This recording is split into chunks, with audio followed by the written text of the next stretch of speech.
nubona umuntu w'Imana ari kugwa uri mu nzira agwamo muhunge. Kikubwira uti dusambane, mubwira uti gwiyugwa. Ubu bwami bwo mu ijuru nibwo bwami tutajya dusheringa, nubwo dusangiye Yesu tugasangira agakiza, ariko ntituzasangira umwifato ngo nguhe uwanjye. Mwabakobwa, si wowe wenyine ushaka kubona umugeni, ntabwo ari wowe wenyine ushaka kubona umugeni. Hari umuntu usinzira umurimo yakoze ku mfubyi n'abapfakazi uri kugurumira, agasinzira ariko imbere y'igishyita cy'umuriro, agasinzira ariko umuriro waka. Kristo wadukoye azagaruka no kudutwara, kandi igitangaje ntabwo azaza ejo. Kristo ni nonaha. Ni hari abaduhamagara akatubwira uti tubwire icyo Imana ivuze, dufite ituro nkabwani nta Imana ivuganye nanjye, nimutegereze imvugo y'Imana. Imana si radiyo. Kumbwira ngo umuntu unyobora simwemera, vayo ujya ahandi wemera. Niba wumva atakugira inama ngo uzumve,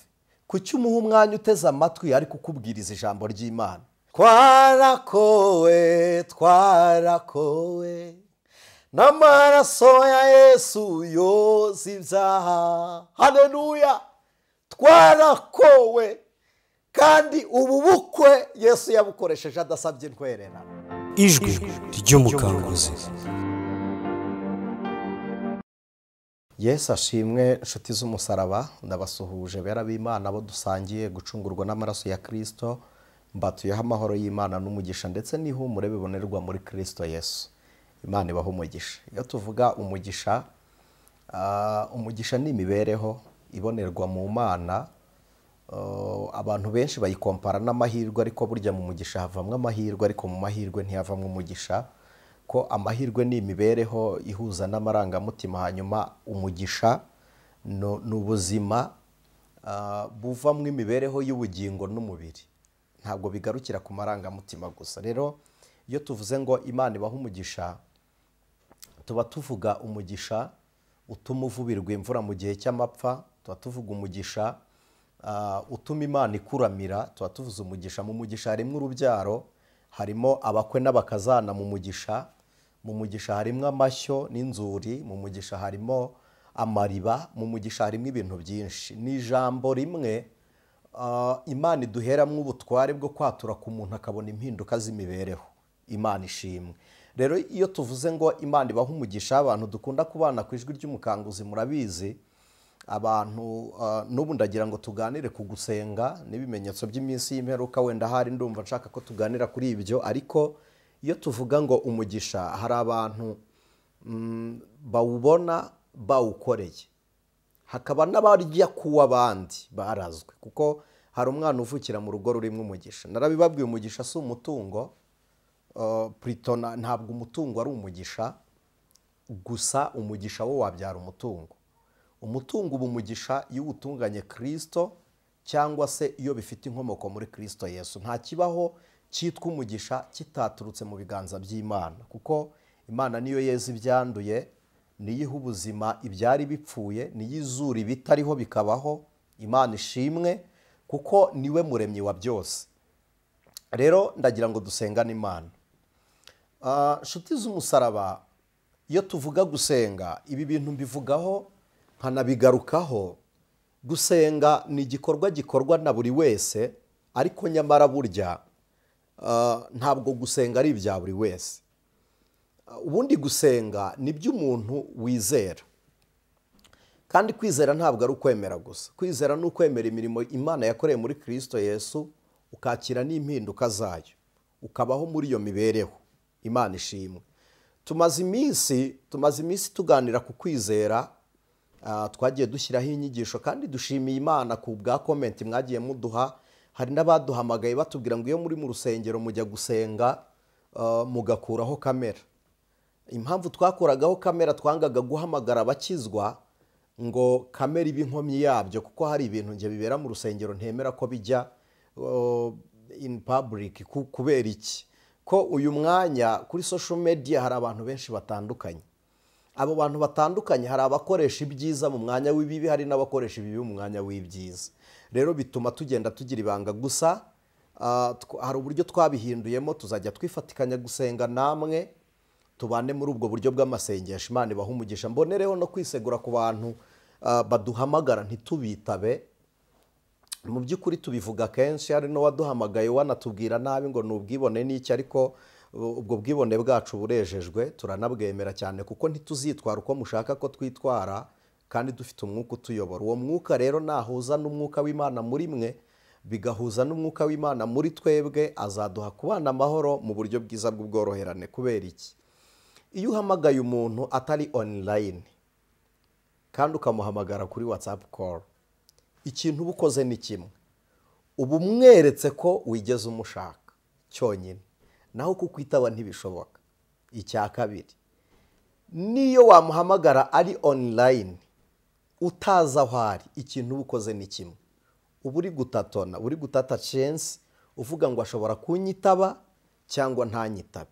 Rero nuhamagara utazi turi gukora iki, ntitukwitabe, nshuti y'umusaraba, ntibizabe inkomyi y'agakiza muri wowe, sibyo? Kuko n'abana batoya muri uru rugendo turabaramira. Mbere yo guhamagara umuntu, nibwira ko wamuha message akakubwira niba ahugutse ukitaba. Ikindi, hari abantu muduhamagara ku cyumweru, ni igitangaza, ngo ntabwo nari nabitekereje. Twebwe domene yacu ni ivugabutumwa, nta kindi gitumye muduhamagara. Ni mumenye iminsi y'abizera, iminsi y'ababwirizabutumwa. Wenda mushobora kutamenya iminsi yacu mu mibyizi, ariko iyo wanditse message dusuhuze, numara kudusuhuza utwibwire, numara kutwibwira uduhe intego. Noneho natwe nitubona biri ku murongo, ni ukuri turagira ishyaka ryinshi ryo kubavugisha. Ariko hano ni social media, hari nk'umuntu udusuhuza agahita yandika hayi akarekeraho. Izo ni greetings z'umuntu udafite umwanya ko yasuhuzaga. Nanjye ndagasoma, hari igihe ngasibana na nimero zako. Hayi, hello, bonjour ya bi iriya Jean na R gusa. Ntekereza ko no mu muco iyo sindamukanya. Rero iyo mwanditse gutyo mushaka ngo tubasubize mumenye ko duhugutse, twebwe tubifata nko kuderanja. Iyo tubifashe nka deranje ntitugusubiza. Rero be serious. Niba wumva Imana uyubaha, yubahire mu bakozi b'Imana, sibyo? Niyo mpamvu hari abantu bagiye batubwira, ukabona umuntu ahise yandika ibyifuzo hepfo ngo munsengere. Turasengera ndi? Wowe se dusengera uri mu biki? Uri gukora iki mu gihe twe turi gusenga? Ntabwo nshobora kugusengera ntarakumenya. Kukumenya si ibindi, turibwirana. Njyewe niba turi kuvugana, Mwuka w'Imana afite uburyo avugana natwe, rangaje tuvugishijemo dufite uburyo tukumva. Kandi hari n'igihe utubwira gusenga udakeneye gusengerwa, ahubwo ukeneye kugirwa inama. Rero ni byiza kubikora mu buryo bwiza kugira ngo dufatikanye mu buryo bunyuze mu muco. Hari abandi bantu muduhamagara mushaka kwatura ibyaha kandi mufite abashumba. Ni ukuri hano ni ku ijwi ry'umukanguzi, sinzabasinziriza, Imana yarampamagariye kubakangura. Ntabwo ari umuco guhamagara abantu ngo wihane. Kwihana, umuntu dufasha ni umuntu utagira urusengero, umuntu udafite abashumba bamushumbye. Kumbwira ngo umuntu unyobora simwemera, vayo ujya ahandi wemera. Niba umushumba utamwemera, amavuta ye ntacyo azagukorera. Nose umuntu utemera urarya igaburo ryera yasengeye. Niba wumva atasengera igicurane cyawe ngo gikire, kuki wumva umugati yawuhinduye umubiri wa Kristo? Niba wumva atakugira inama ngo uzumve, kuki umuha umwanya uteze amatwi ari kukubwiriza ijambo ry'Imana? Niba umuha umwanya uteze amatwi ari kukubwiriza ijambo ry'Imana, wowe ukaba utamwemera, ni kamere yawe itaratsindwa, ariko imirimo ye hari ikigufasha, niyo mpamvu umwuka yahakugumishije. Rero nimugandukira ababayobora, mudufashe muri ubu buryo twe kugwiza inzererezi n'umwuka w'uruzerero kuri YouTube. Hari umuntu uguhamagara kuko mutarebana, yagize isoni, arahamagara umwe ku wa mbere, ku wa kabiri ahamagara undi, ku wa gatatu ahamagara undi. Kubera iki? Icyaha gihoramo. Ahisemo guhindagura kugira ngo abantu batamurambirwa. Nyamara ufite umuntu wakakureze mu buryo bw'umwuka, ari we mubana amaso ku maso, sibyo? Niba ushaka kwatura ibyaha, umuntu uguha igaburo ryera niwe uzaguhesha umugisha. Icyakora hari igihe baba batagira ibanga. Reba undi mukozi w'Imana agusengera kurambitseho ibiganza, uwo mwuka wo muri we nawe ukujyeho. Imana ibaha umugisha. Rero murambabarira, njyewe hari ibintu ntemera kandi ni gutyo mbifata. Rero nari mbabwiye ngo dufatikanye gusenga ntabwo ari imikino. Gusenga ni igitero. Ntekereza ko umuntu uri ku rugamba yihisha umwanzi hari ibintu atisiga. Ushobora kutisiga cyangwa no kunywa. Hari ibintu bigira amawoderi udashobora gukoresha mu ishyamba uri ku rugamba. Kubera iki? Biraba ikirango cyereka umwanzi wawe aho uri. Rero nawe wikwisiga indi sura ugiye gusenga kugira ngo Satani atakuboneraho akakuvumbuza amagambo wavuze. Bera b'Imana, nshuti z'umusaraba, hari abantu benshi tujya duhura bakambwira uti Aniseti turagukunda, Imana iguha umugisha, amamega yacu warayamaze. Ntabwo ariyo papasi yanjye, si ukumara amamega yanyu, kuko ayo dukoresha twaporodinga araruta ayo mukoresha mureba. Nibisa bityo rero bikaba bizinesi, tuzabaha nk'ibyo abandi babaha. Ibi mwirirwa muvuga ngo ni bizinesi ku macanozi y'ubutumwa bwiza. I know ko ari bizinesi, kandi bizinesi and mission biremewe mu murimo w'Imana. Ntacyo bitwaye gukora iyo bizinesi, ariko ntabwo ariyo papasi yacu. Twebwe si yo ntego yacu. Nibiba bizinesi tuzabatekera agatogo, tubahe imvange, tubahe kokuteri, tuzabivangavanga. Ariko nibiba umuhamagaro tuzakora icyo Imana iduhamagarira. Niyo mpamvu bamwe hari abaduhamagara akatubwira uti tubwire icyo Imana ivuze, dufite ituro. Nkabwani nta Imana ivuganye nanjye, nimutegereze imvugo y'Imana. Imana si radiyo. Nyamara hari ahandi mugwa. Rero nshuti z'umusaraba, Imana ibayobore mu buryo bwose bwo gusenga, yigisha ubwenge bwanyu guhitamo, kandi imibereho y'agakiza k'Imana ibona umwanya muri mwebwe. Imana ishimwe. Ndumva nshaka ko dusoma igice kimwe muri Bibiliya, ariko tukavuga ibintu byinshi bitandukanye uko umwuka tuyobora. Ariko ndakwinginze tubanze dusenga n'Imana. Niba uri kumwe n'abana begeze hafi dusenge. Niba uri mu muryango egera hafi dusenge. Nakunze umuryango umwe ujya ukora amasengesho, ukifashisha inyigisho zacu. Niba mwanasenze mufite amasengesho, mujye mutubwira mbere tunabakorera inyigisho z'amasengesho, ntacyo bitwaye. Hanyuma ariko kandi mbonereho no kubwira abantu bajya baduha imirongo muri Bibiliya ngo dusobanurire. Ntabwo twabona umwanya wo kubwiriza buri muntu umurongo ashaka. Ntabwo twabishobora pe. Keretse ahubwo nimuzajya mutubaza mukurikije inyigisho twigishije. Naho kuvuga ngo nsobanurira mu byayishunda akambwira amarakunda akambwira itangiriro, ntabwo bikunda. Abandi muba muduhamagara ngo tuze kubareba, ni ukuri twashiduka ari ibyo dukora gusa. Byaba ari ukuza mu ngo zanyu gusa. Njyewe nanahamagarwa uwo muhamagaro Imana ntabwo yawumpaye wo gusura abantu mu ngo. Kandi n'uwo gusurwa ntabwo ari buri muntu wese winjizwa mu muryango. We kubona umuntu kuri YouTube uhite wihutira kumutwara mu muryango wawe ngo umwuka w'Imana ngo arahamanya. Oya, ntabwo ari ubwa mbere waba wibeshye, n'ikindi gihe wigeze wibeshya. Kwanza abanza ugende gahoro. Ntabwo muzi abakozi b'Imana bari bo, natwe ntituzi abo muri bo. Rero ni byiza ngo tubanze twitonde. Hari agatsinda k'ababwiriza butumwa bajya bagenda babwiriza abantu, ntibajya bemera gusengera mu ngo bagiye kwigishamo. Hari uwansekeje arambwira ngo ni ukugira ngo abadayimoni batavumbuka kandi batishobore, badafite imbaraga zo kubirukana. Sinzi impamvu, ariko mwiduteza amakoyo mu ngo zanyu, kandi natwe mwikwemera tuba umutwaro mu ngo zanyu, sibyo? Imana ibaha umugisha. Icyakora iyo ari inama z'abubatse cyangwa inama y'umuryango, iyo ari babiri babana babitekereje bose bakabigiramo uruhare, icyo cyashoboka. Ariko iyo ari umwe muri babiri babana, ntabwo umugabo yampamagara ngo njye mu rugo cyangwa umugore ampamagara njye mu rugo. Oya, mwembi turaba tubakeneye. Rero nubwo ariko tutagira amahirwe yo gusohoza iryo sezerano, ni gake cyane. Nibwira ko ari nka 0.9%.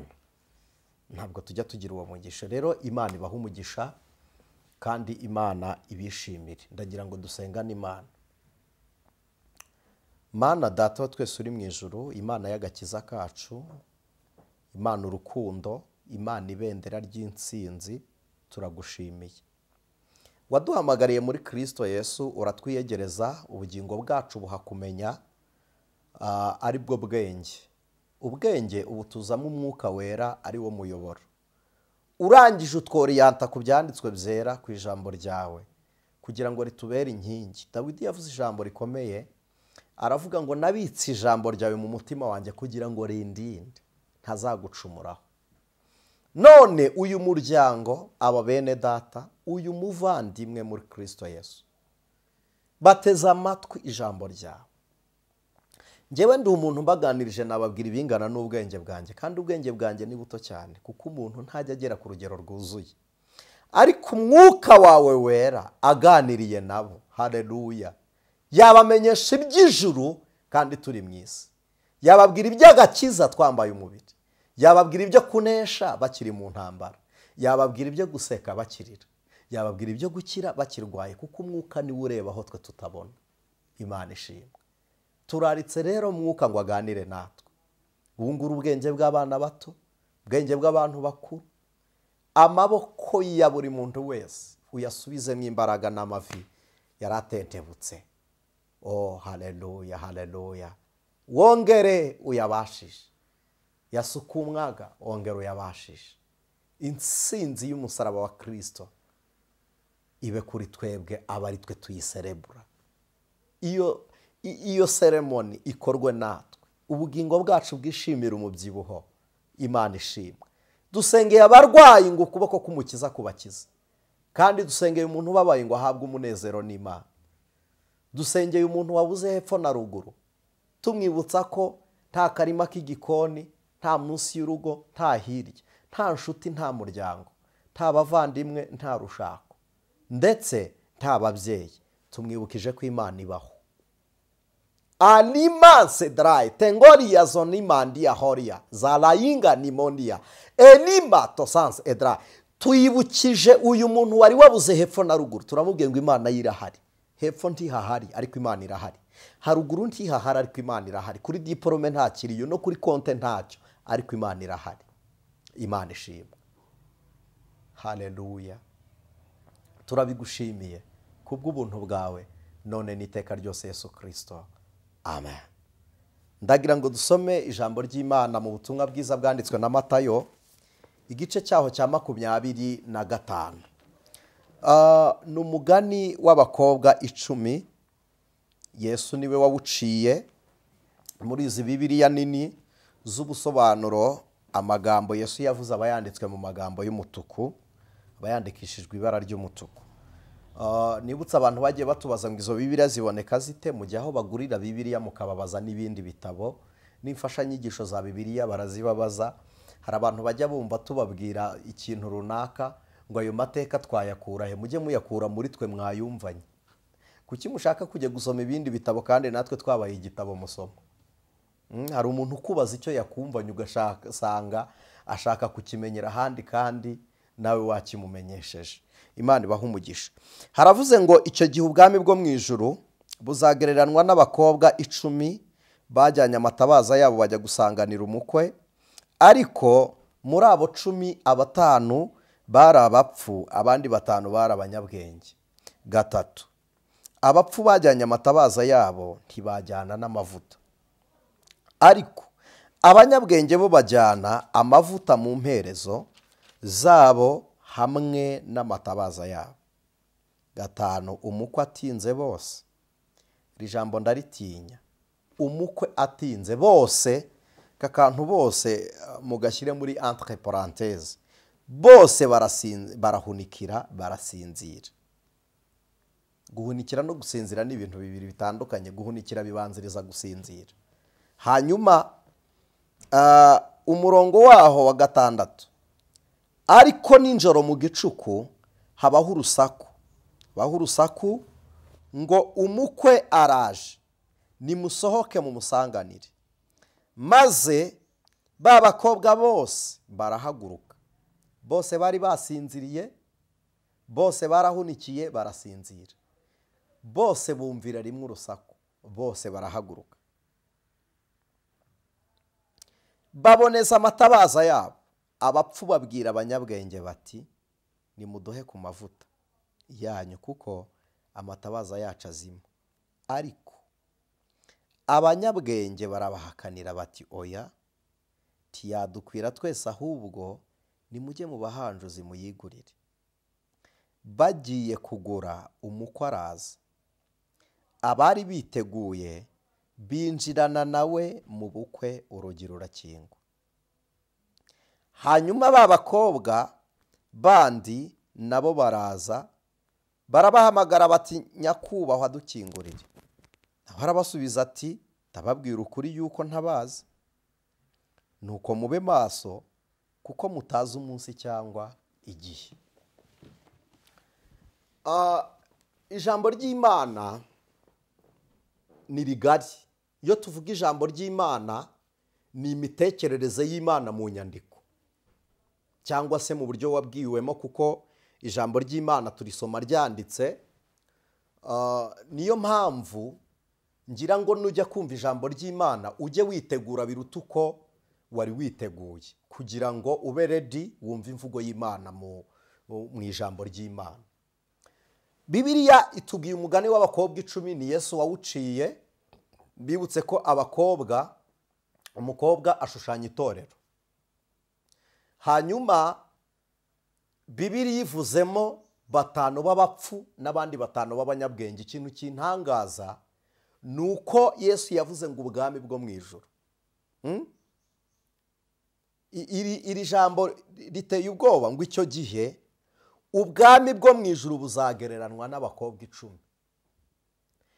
Ubwami bwo mu ijuru bukagereranwa deja n'abakobwa bandi b'abapfu. Igihe buzazira, hari urugero rw'abakobwa bapfuye bazaba bagaragara. Mbibutse iki, umukobwa mu Kinyarwanda yitwa umukobwa kubera inkwano. Umukobwa bituruka ku ijambo gukobwa nyine. Iyo wumva ngo ni abakobwa, mumbabarire munyumvire mu mwuka, mwibuke ko natwe abizera, abakristo, abantu bemera Yesu nk'umwami n'umukiza, twarakowe. Twatangiwe inkwano y'amaraso ya Kristo. Yakoye ubuzima aho gukwa inka.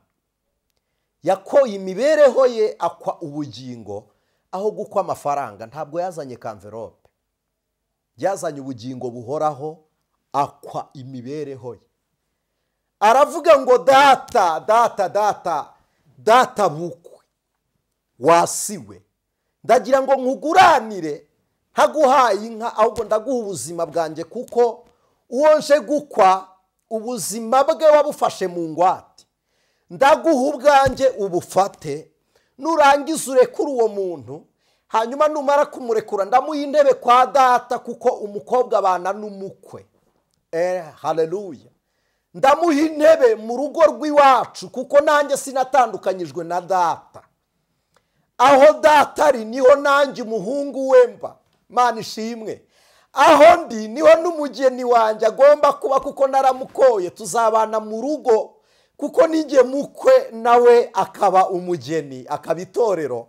Ntabwo nzamukwa ngo mukurekere. Ndagira ngo mbabwire ko Kristo wadukoye azagaruka no kudutwara, kandi igitangaje ntabwo azaza ejo. Kristo ni nonaha. Iyo witeguye ngo n'ejo bikubuza gukora imirimo ya none, ariko iyo ukoze none, n'ejo Imana ikahatwongeza, uhagera uri umutsinzi. Rero umuntu ukizwa none, umuntu ukora none. Yesu aravuga ngo wasiwe, nzemera mbabare, nzatendera, nicyo ni Ikinyarwanda, nzarambagiza, nzafiyansa, nzaza gutereta umugeni ndakoye. Aramutereta, anyura mu nzira z'ibizigo, amasaha mufata ku matelefone muri guteretana. Yesu we iyo telefone yahamagariye mu gashyamba k'Igetsemani, niho yatelefoneye umukunzi. Inzira yanyuzemo murazizi, imyenda mwambara mutera amapasi ngo mugaragare neza, we yambaye ubusa ku musaraba i Goligota, yambara ikamba ry'amahwa. Bya byirato byanyu byose mushakisha amafaranga, we yashatse ubwiza n'icyubahiro no kudapfa, kandi abishakisha gukora ibyiza adacogora, ya nyubako wowe ushaka kugira ngo ubone aho ucyura umugeni, yaravuze ngo kwa data hariyo amazu menshi, yaba atarahari mba mbibabwiye. aravuga ngo ariko arahari, kuko aho data ari niho umugaragu wazaba, nanjye aho nzaba niho muzaba. arakwa. rero twese twarakowe,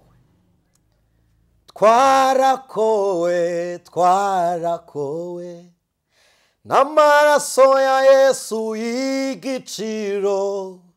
twarakowe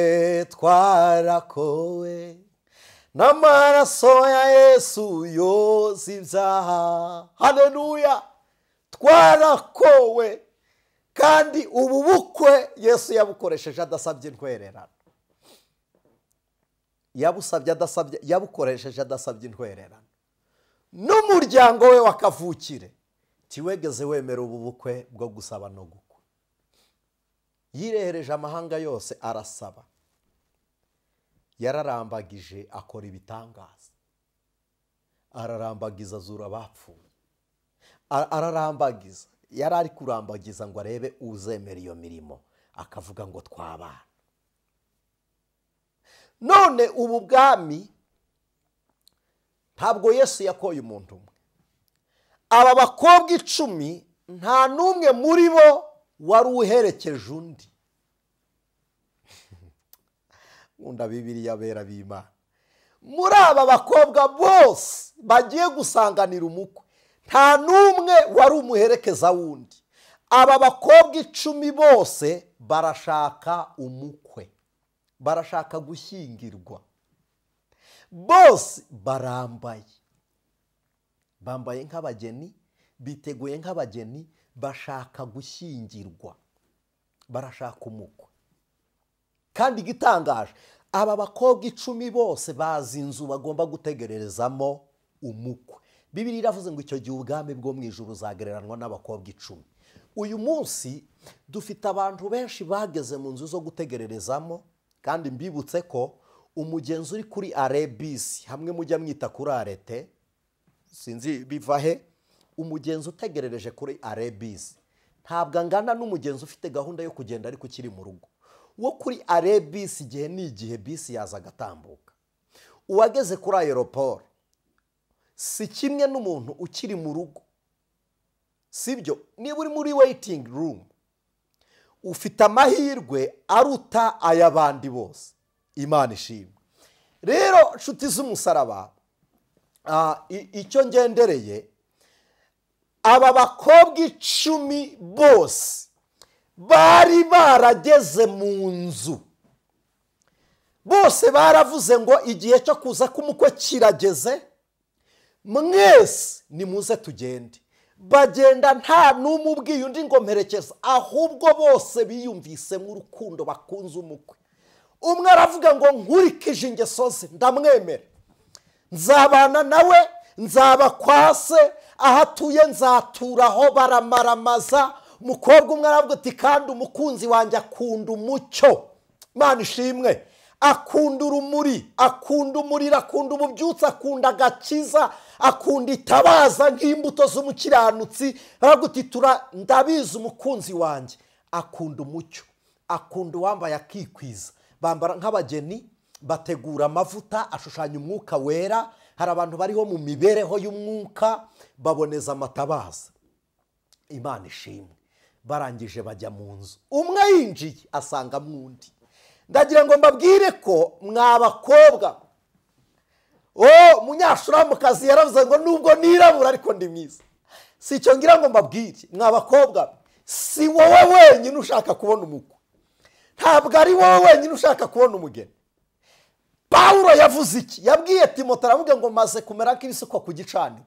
aravuga ngo ibisigaye rero mbikiye ikamba ry'ubugingo, ngo iryo data yasezeranyije abamwubaha, ngo ntabwo ari njye njyenyine, ngo n'abandi bazamwizera bose. rero si wowe wenyine wadiniwe, watorero, si wowe wenyine. abakobwa bemeye umukwe ni benshi, ni benshi. ahubwo wowe irebe mu byiciro bibiri by'abagiye gusanganira umukwe, ubarizwa mu kihe? umwe yinjiye ahura n'undi. birashoboka ko yarebesheje amaso ya doctrine yamara akavuga ati wowe uradefirije ni njyewe umukwe ari buze guhitamo, yamara akavuga ati ko wambaye ipantaro uri umugore ni njye uri buhitemo, ni njye ari buhitemo. Juste iyo turi muri ya mazu y'iwacu dutegerezamo tuba twifitiye confidence twumva ko ari twebwe Imana yumva gusa. Bongo mu nzu y'umukwe, mu nzu umukwe azakuramo umugeni harimo 10 baturutse imihanda yose. iyo muri ya mazu y'iwanyu mwiteguye muvuga ngo umukwe araje, tuvuga ati njyewe kuko ntavuka hariya umukwe azaza ninjye azahitamo. Ntabwo arambagiza ku marangamutima, areba imyitwarire y'umukobwa. Ntabwo umukwe dufite areba uko dusa niwe wabiduhaye, ahubwo areba ingeso, areba imbuto, areba umwifato. Umukwe ni Kristo, umukobwa ni itorero, kandi itorero ni wowe. Ntabwo itorero ari izi nzu basengeramo, itorero rya Kristo ni wowe wemeye Yesu ukabura ububiko bw'umwuka wera. Umwuka niba atuye muri wowe ukaba wemera Yesu nk'umwami n'umukiza, ni wowe torero rya Kristo. Kuko dufite abantu bazaturuka mu misigiti bajya mu ijuru mwumirwe, dufite abantu bazava mu kiliziya, hari abantu dufite b'abakristo banabatijwe bibera mu musigiti baracyambara za jiribabe, barafata imijitandi yo bagashyiraho bakambara ibiremba kubw'imiryango n'amategeko y'ibihugu barimo. Ubwo butumwa ni mu buhe n'abandi, nicyo gisobanuro cy'uko ubutumwa mufite ari ubw'isi. Ntabwo dufite ubutumwa bw'abakiranutsi, dufite ubutumwa bwa Kristo dushyiriye abapagani ngo bakizwe. Umwe wa mbere asinziriye, abandi 8 bose baravuga uti do ubu yazi ikimugenza, arakizi, ariko muri iyi nzira habamwe ibigora umugenzi. Ntabwo ari igitangaza ko mwahura yaririmbaga ari mu kabari asinda. Iyi nzira iraruhishe inshuti z'umusaraba. Yesu yaravuze ngo mwitange, aravuga ngo murye n'umutsima utera imbaraga. Birashoboka ko we atagifite amaboko yo gusonga umutsima, ariko bamwe bakanuye bakiri maso bakaba bafite imbaraga zasonga umutsima, bakamubwira ngo ngwino urye. Wibyihererana. 2 basinzire 7 baravuga ngo voilà, aratoranya muri twe. Bo banezezwa nuko umubare ugenda ugabanuka. Uko umubare ugabanutse umukwe arabahima, bien sûr ndagakunda aka kantu naragakunda. Uko umubare wabo ugabanuka bose bagenda basinzira, umukwe arabahima yongera amasaha y'igihe yari buzazire.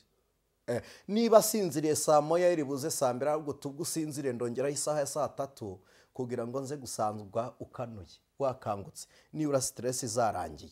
Hari abantu baguye, ariko Kristo Yesu ategereje ngo babyuke nabo bumva ijwi ry'impanda. Niba rero ukumbuye umukwe, aho kugira ngo wowe urebe ku jisho ry'uwasinziriye, kangura uwasinziriye nibura ubwire Yesu ngo twese tumaze kuba maso. Kangura usinziriye, nurangiza ubwire umukwe ngo ntawe usinziriye, twese turagutegereje.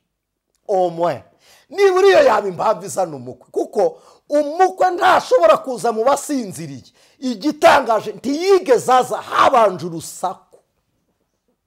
Urusaku rurakangura kuko ntashaka guhura n'abasinziriye. Nimukanguke, Imana ishimwe. Kanguka. Bibiliya iravuga ngo yewe usinziriye we, kanguka Kristo abone uko akumurikira. Kandi Bibiliya yarambwiye ngo byuka uraragirane kugira ngo umucyo wawe ukurasire. Imana ishimwe. Hari umuntu uryama agahunikira, abitewe n'imvune z'imirimo, abitewe n'igikomere cy'umuryango, igikomere cy'urushako gituma umuntu asinzira. Gikomere cy'imibereho kiradusinziriza. Mana we, igikomere cy'imibereho gisinzirije abantu, igikomere cy'ubugumba kigasinziriza abantu, agatangira hondobera. Ndagira ngo mbabwire ko ibibazo bigusha umuntu agacuho. Kugwa agacuho ntabwo ari ugusinzirizwa n'ibitotsi, ahubwo ni ugusinzirizwa n'umuruho. Umuntu waguye agacuho arota inzozi z'umuruho. Iyi si ifite inzozi, abantu benshi barose inzozi. Abantu bafite inzozi bera b'Imana bashaka kugeraho, hari inzozi zabateye kutumvira Imana, kandi izo nzozi ndagira ngo mbabwire ko hari igihe urota inzozi z'umuruho zigasohora, kuko satani yihuta kwemvestisa, aza gushyira igishoro, arashora, afata kapito ye akayishyira mu mugabane wawe, akaba umusheya world, murasheyaringada, agashoramo, akakubwira ngo dore igisobanuro cy'uko ibyo warose ari byo. Igisobanuro, ikintu cyiza kizakwereka ko ibyo ufite bidaturuka ku Mana, ni uko bizagushyira kure yayo. Ni akantu gato cyane. Igisobanuro cy'uko intebe wicayeho itava ku Mana, ni uko uzayiburira mu mwanya wo gukorera Imana. Icyo kizakubera igisobanuro cy'uko ibyo bidaturuka ku Mana. Igisobanuro cy'uko ibisubizo ufite atari Imana yabiguhaye, ni uko bizagutera kudamarara ukibagirwa Imana. Ntabwo ari Imana yabikoze. Igisobanuro cyiza cy'uko ibyo ufite bituruka ku Mana, ni uko biba ibikoresho by'Imana, ukabikoreshereza Imana, ni uko ubona umwanya wo guhimbaza Imana, kuko ntabwo usinzira ibyo bitotsi by'umuruho. Niyo usinziriye ni ibyo kuruhuka. Iyo urose urota ibyo mu ijuru. Amen. Umukwe atinze bose barahunikira. Reka mbabwire, abantu benshi bagiye bavuga ngo bahereye kera bavuga ngo Yesu azaza, Yesu azaza, Yesu azaza. Gutinda kwa Kristo birimo inyungu y'umukobwa wasinziriye mbere.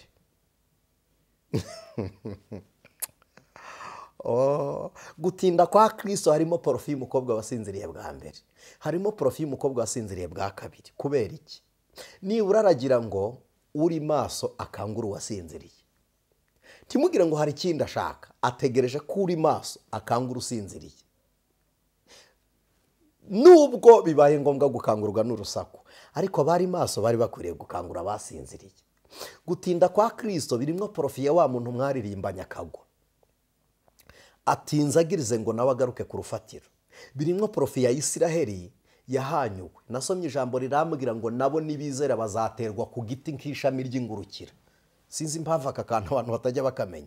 Nabo nibizera bazaterwa ku giti, kuko ishami ry'ingurukira ryateweho, kuko kutizera kwatumye bahanyurwa. Kwizera rero tikuzabagira ishami rivukana n'igiti, kuzabagira ishami ryongeye guterwa ku giti. Imana ibaha umugisha. Rero iyi minsi ya nyuma iteye ubwoba. Abantu bayobejwe n'amasezerano bagiranye n'Imana, ariko nyamara iyo ugendana utuvuta ku ruhande, wategereza isezerano ryatinda ukongeramo amavuta, ukongeramo imbaraga. Imana ishimwe.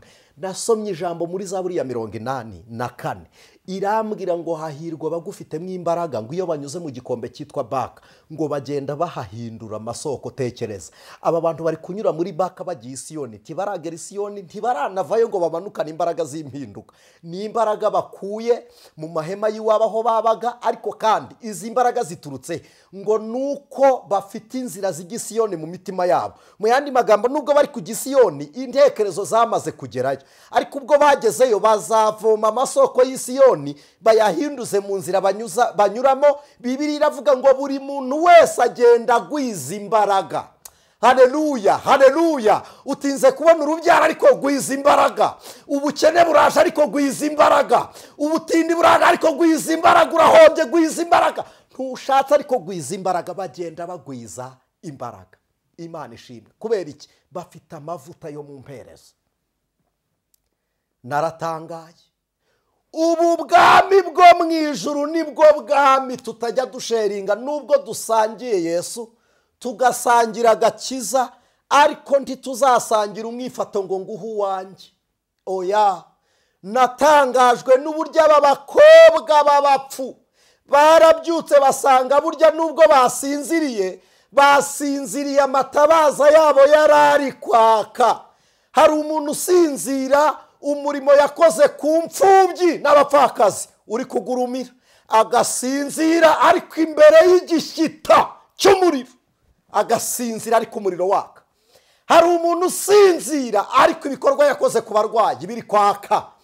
Basinziriye amatabaza yaka, basinzira amatabaza agurumana. Hari abantu bagera igihe bagacogora amatabaza ari kwaka.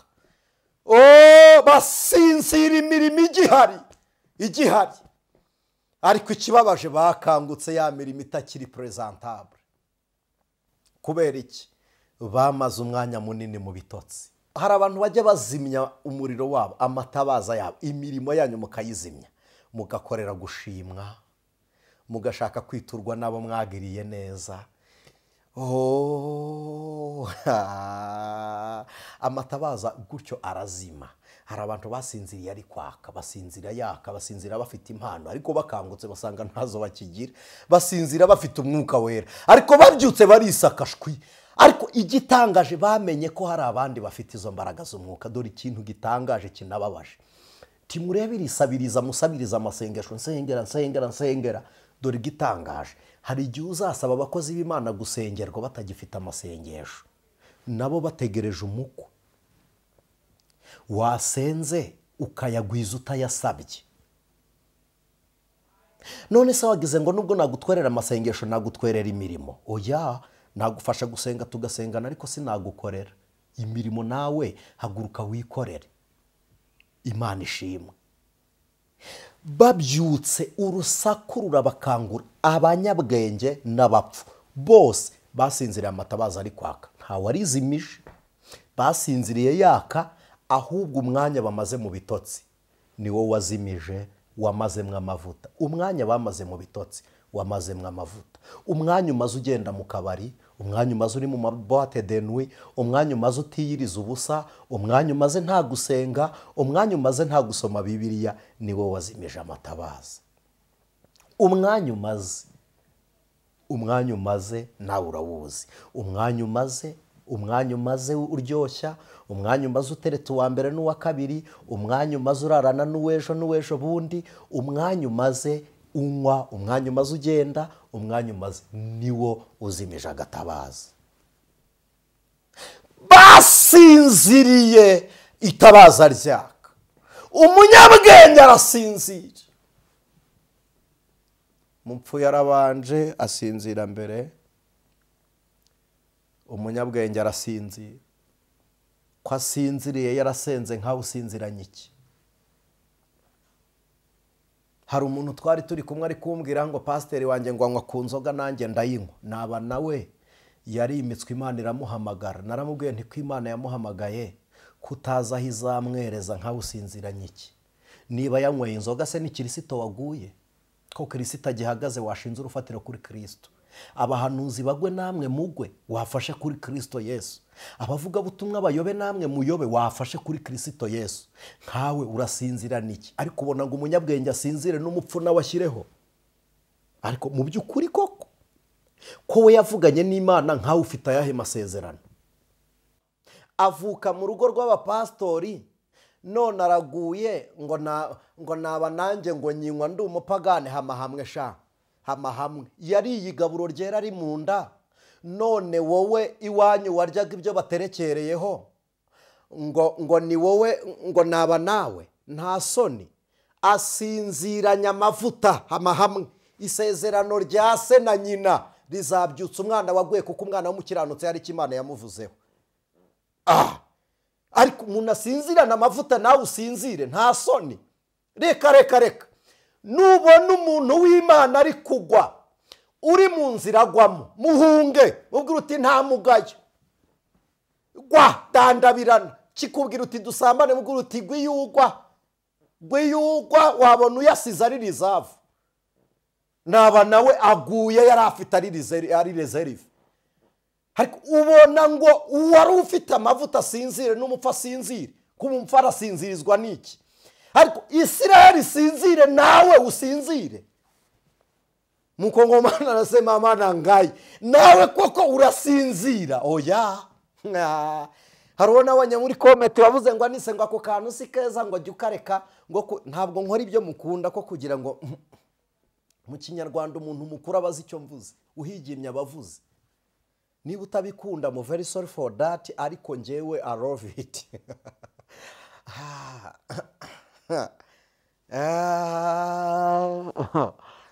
Wowe nta soni uratinyuka ngo na hariya byagezeyo byahageze. Ariko se ubwinshi bw'amavuta ariyo urabuzi?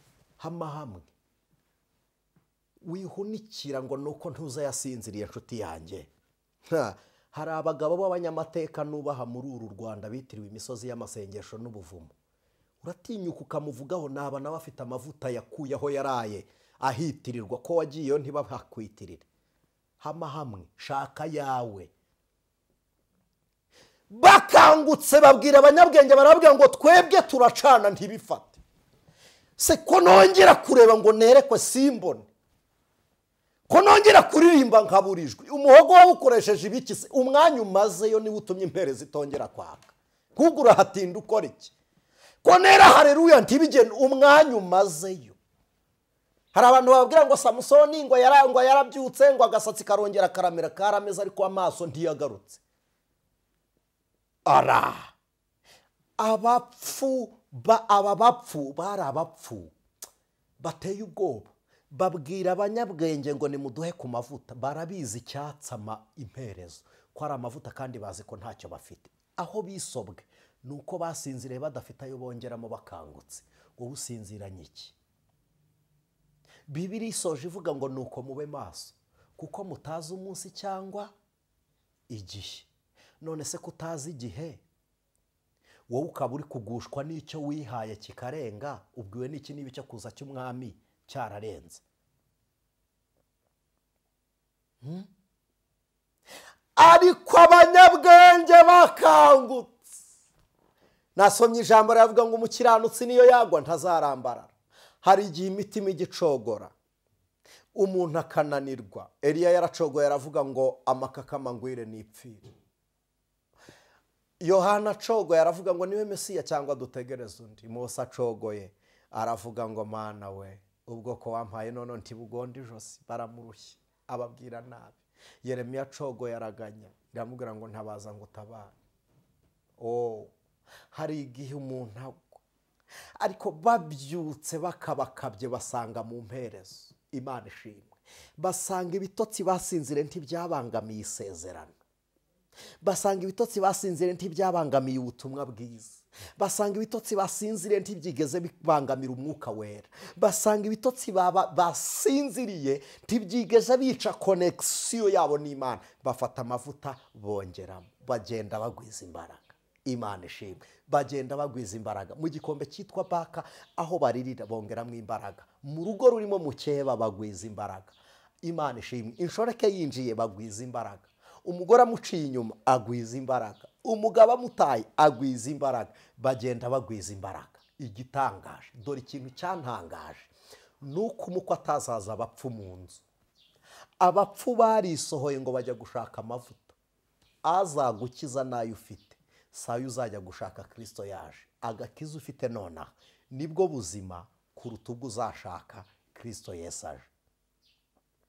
Muzi igitangaje Yesu yarababwiye ngo simbazi abibabwira bafite amavuta. Sinzi niba icyo kintu mujya mugitekerezaho.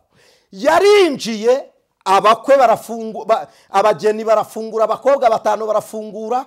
Arinjira yinjiye asanga abisikanye na batanu b'abapfu bagiye gusaba amavuta kandi ahaturuka barahazi. Bazi ko ari ugusenga, bazi ko ari ugukizwa, bazi ko ari ukurya igaburo ryiza ryera, bazi ko ari imirimo barabizi ariko ntibabikoze mbere. Babisikana n'umuko yinjiye arafunga. Bakomanza aravuga ngo nukuri simbazi ntiyabamenya bafite amavuta. Kubera iki? Nuko bagiye gutegereza nta mavuta bafite. Nicyo cyatumye batibaruza. Uwategereje afite amavuta yamenyekanye itabaza ritarazima kuko nirizima zongeramo. Nicyo Bibiliya ivuga. Yesu yaravuze ngo abanjye ndabazi bafite ikimenyetso n'icy'amaraso namenye ku musaraba. Bafite n'ubayobora n'umwuka nabasigiye. Uwo mwuka nta mavuta mu mperezo. Ongera wuzuze. Dusengana Imana.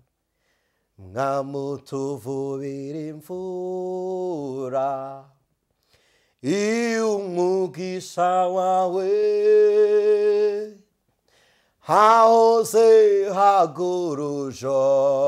hagurujosha dumufumbi wawe. Imana yongera iguha amavuta mu mperezo, yongera iguha imbaraga zo gutsinda ibyaha. Imana yongera ikubyutse udasinziriye ku buryo wajya gushaka amavuta. Umwami wacu aje. Niki gihe ibimenyetso byo kuza kwa Kristo byaragaragaye. Ni igihe umugore ari kuramukwa, ishyanga ryateye irindi, ibyorezo birahari, umwana yica nyina, impuha zirahari. Hari abavuga ngo Yesu ari bunyanaka. Ibyo byose birahari. Dutegereje isaha. Injirana amavuta mu nzu yo gutegereza umukwe, kuko araje. Uza ntatinda. Ikibazo gihari yabajije, yaravuze ngo mbese umwana w'umuntu nagaruka azasanga kwizera kukiri mu isi? Fata amavuta mu mperezo, twongere twizere Kristo. Ibintu bidahari, ibintu bishize bivuyeho, twongere twizere Kristo. Ndagira ngo nsengane nawe, niba wari waraguye wasubiramo ngo data mbyutsa, kuko imbaraga zawe ziraruta izansikamiye. Ndwanirira ni wowe muneshi, umpindure muzima unkuye mu bapfuye. Numara kumpindura muzima, izina ryanjye rikurwe mu gitabo cyo kurimbuka, unyandike mu gitabo cy'ubugingo. Nemeye kumbera umwami n'umukiza w'ubugingo bwanjye, none n'iteka ryose. Amen. Imana iguha imbaraga zitsinda ibyaha, kandi ntabwo gutsinda ibyaha rimwe na rimwe ntibisaba gupfukama ngo usenge, bisaba kubyirinda ukarwana nacyo. Icyaha warwanye nacyo nicyo utsinda kuruta icyo warinzwe. Hari abantu batsinda icyaha kuruta kukihana. Imana ntishaka ko twihana kenshi, irashaka ko dutsinda kenshi. Umuntu wihana icyaha aba ameze nk'ushima ko yarokotse impanuka, ariko iba yaramukuye umutima, cyangwa se afite inkovu zayo, cyangwa ari kajorite ku bw'iyo mpanuka. Ariko umuntu Imana yarinze impanuka atayikoze, yari akwiriye gushima Imana kuruta uwo Imana yakuye mu mpanuka, kuko iba yaraturinze intambara nini n'intoya tutabizi, ikagukiza no gukurwa umutima n'ibiteye ubwoba. Rero iyo uvuye mu cyaha waragikoze, ugira inkovu zacyo, ariko kandi kiba cyaragucogoshe kigatwara n'uruhande rw'ubuhamya bwawe. Iyo ukirinze ntugikora ukarwana nacyo ukacica, uba ufite ubuhamya burokotse urupfu aho kuva mu muzuko. Imana ibaha umugisha. Data wa twese uri mu ijuru, turagushimiye. Niyo Mana yera, niyo Mana y'urukundo n'ukuri, ugira imbabazi kandi utinda kurakara. Uwa mbere yarasinziriye wongera isaha, uwa kabiri wongera isaha, uwa gatatu wongera isaha. Ubonye kandi basinziriye bose, uravuga ngo ntabwo nakongera isaha, reka ngende. Uteza urusaku.